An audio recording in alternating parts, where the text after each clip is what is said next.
Day number 22. Overcrowding steals growth quietly. Here's the big idea. Here's a thought farms should keep in mind. At day number 22, broilers need space, more space than we actually realize. Overcrowding doesn't only cause deaths, it causes slow growth, stress, and uneven health. Now that's where there's a silent loss. And here are 5 points as to why we will be going to overcrowding states growth quietly. Number one, space controls access and not just comfort. When birds are crowded, weak birds eat last, strong birds dominate feeders, drinking time reduces. Feeders feed may be enough, but access may not be. Number three, overcrowding creates heat pockets. More birds equals to more body heat.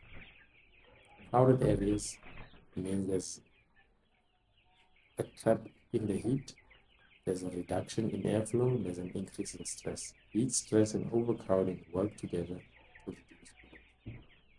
Point number three, litter gets wet faster. High stocking density causes the following: wet litter, rising in ammonia smell, the poisonous gas we spoke about, food burns, and rest blisters on the birds. So wet litter equals to disease risk and poor performance.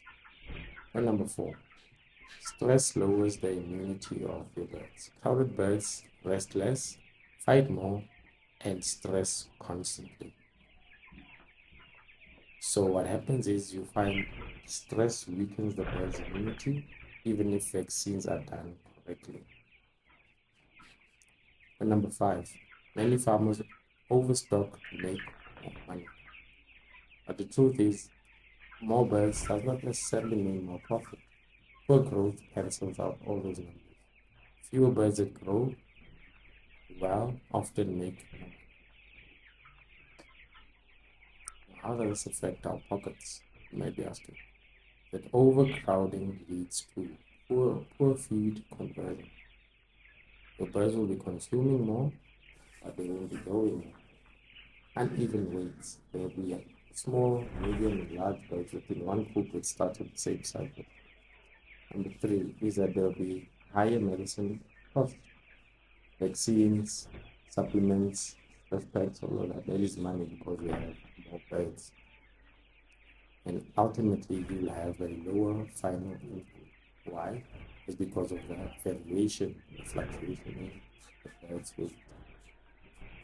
So the mistake farmers make is they think, okay, I can handle 200 chicks. Start off with 200, but end up having a mortality of about 50 chicks. So you lost out on that 50, which is a bad thing because the expectation is you lose about 10%. So if you're losing more than that, then there's a management problem that you are avoiding or not looking at. So what do we do, farmers, on day number 22? On day number 22, we check floor space for birds. We remove any obstacles blocking their movement. We add feeders and drinkers when needs be. We improve our airflow for birds to breathe fresh air and cool air. We reduce stocking pressure where possible. In a nutshell, I can conclude by saying this: on day number 22, crowded birds grow slow and not rich. Now, I've created a Broiler Gems booklet that goes through this information extensively, giving you a day-by-day blueprint, step-by-step guide into how you can start with a small investment and ultimately scale to bigger, large-scale farming. The link will be in the description. Thank you for watching, and as usual, I hope you found this video insightful for you to start your poultry farming. See you on day number 23.